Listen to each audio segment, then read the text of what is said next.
Alright everyone, I'm SomeNorthernGuy, and I have been pretty quiet recently. I did say I'd have episodes of my Pokemon Crystal Let's Play coming up, but something rather unexpected cropped up instead. Where's north from here?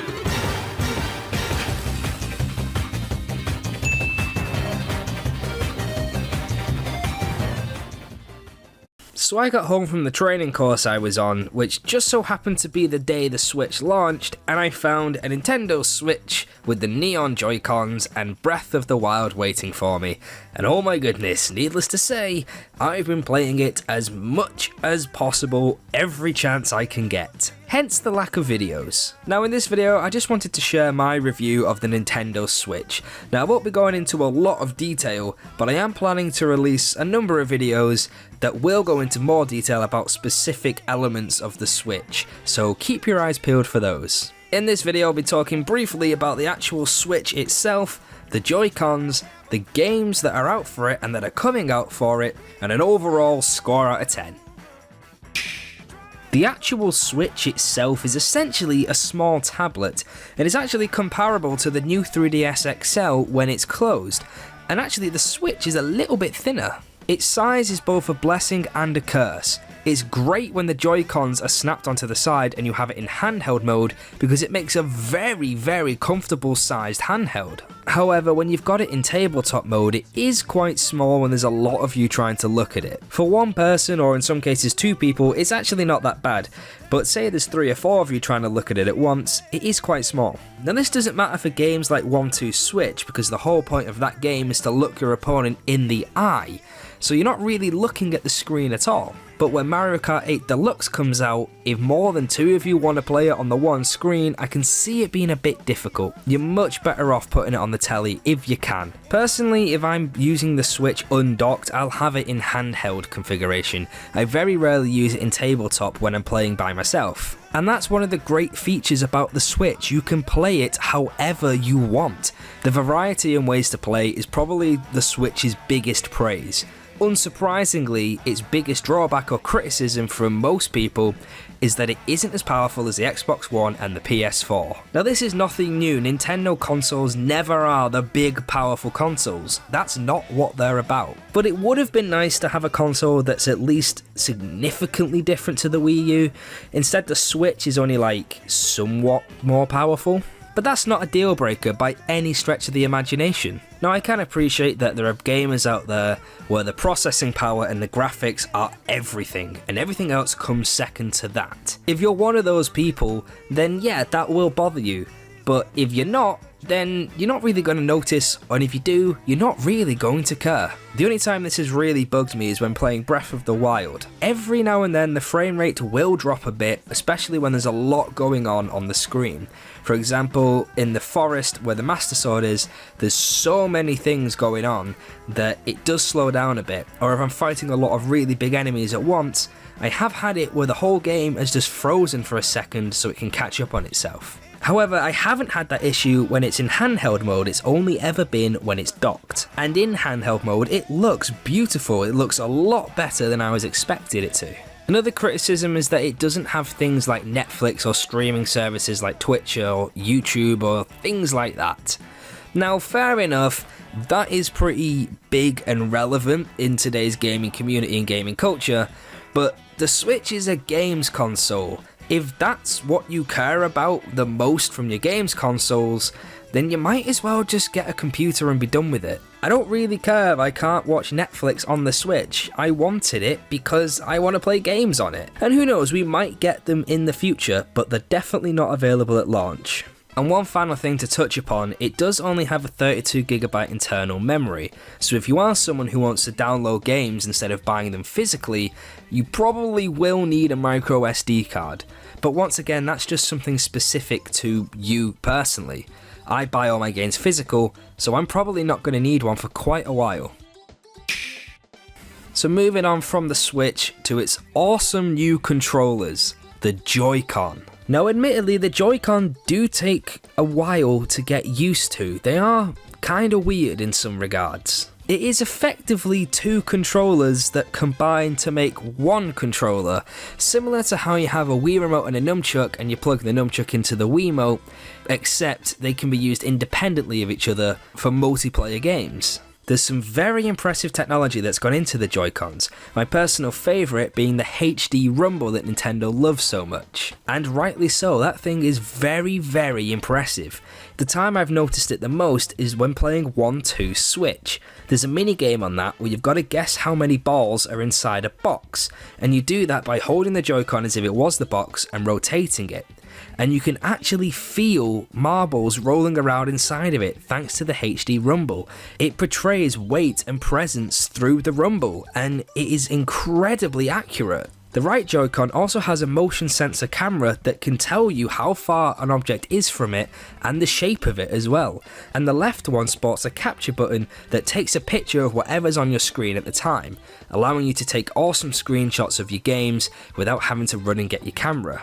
There's also an amiibo reader in the right Joy-Con, so there's a lot that's gone into them. And just like the console itself, you can use the Joy-Con in a number of ways that suit your playstyle best. My personal favourite way to use them is to have them docked in the grip to turn them into a more traditional controller. It's incredibly comfortable, and I seem to struggle with the button layout on the Joy-Con, and the grip really makes up for that. Now what I mean by that is that when I'm holding them separately without the grip, I find it a little hard to move my thumb from the buttons to the thumbstick and vice versa. Also, when you hold them side on to use in a two-player game, for example, and use them as individual controllers, the layout does kind of annoy me. On the left one, the buttons are central and the analog stick is all the way to the left, and you have the rest of the controller hitting against your hand, so I find it really hard to press the buttons, and my thumb feels very squashed up on the joystick. However, I don't have this issue on the right Joy-Con. It's basically the opposite, so the thumbstick is central to the controller and the buttons are all the way on the far right, and I can really just stretch my thumb over and get a good angle on the joystick, and the buttons just feel really comfortable being that far over, so I'm fine with the right one, but I don't really like the left one in a two-player configuration. They also have really tiny bumpers on top which are pretty difficult to press, but fortunately the Switch comes with these, I guess, Joy-Con rails, I think they're called, that snap onto the top of the Joy-Con. Not only do they make the whole controller bigger, therefore much more comfortable to hold, but they really exaggerate those bumpers so you can press them easily. And they've got a strap on it as well to stop you flinging it at your mate when you're playing games like 1-2 Switch, so really clever they put that in. I was actually dreading you were going to have to buy those separately, so I was quite pleasantly surprised when I found them in the box already, so good shout, Nintendo. Also, using the Joy-Con independently from the grip lets you have a lot of freedom. You can essentially sit however you want in whatever position's comfortable for you and still play your game. Although with that said, my preferred way to use it is definitely 100% as a traditional controller. It is extremely comfortable and it just looks cool. Now there's been stories floating around that people have been having trouble with the left Joy-Con. Things like it doesn't respond properly or it desyncs and things like that, and it messes up the gameplay. But for me, the left one works perfectly. All my issues are with the right one. In particular with 1-2 Switch. It seems to disconnect a lot, or the gyroscope goes and it doesn't register in the correct position, but the left one has worked absolutely fine.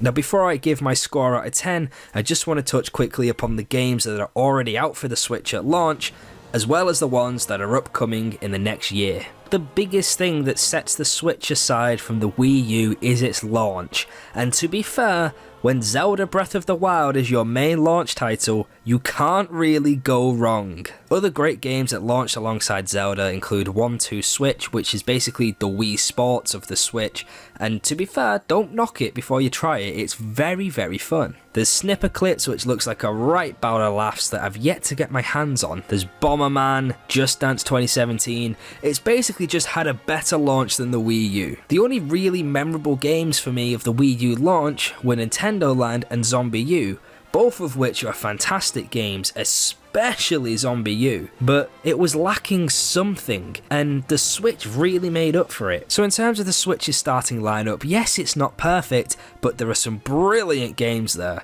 with even more coming this March and April. Games that are on the way include ARMS, which is the new IP from Nintendo, which looks so much fun, Splatoon 2, which can't really go wrong, Mario Kart 8 Deluxe, which, to be fair, I would have rathered Mario Kart 9, but I can live with it because they're adding loads of new things. We've got Super Mario Odyssey coming at the very end of the year, which looks brilliant, and of course all the third-party support like Skyrim, FIFA, NBA, and the one I'm most looking forward to, Yooka-Laylee, the spiritual successor to Banjo-Kazooie. And Breath of the Wild is the final game for the Wii U, which I find quite poetic. It's the last on the Wii U and the first on the Switch, ushering in the new era. The Wii U goes out with a bang, and the Switch has a very solid start.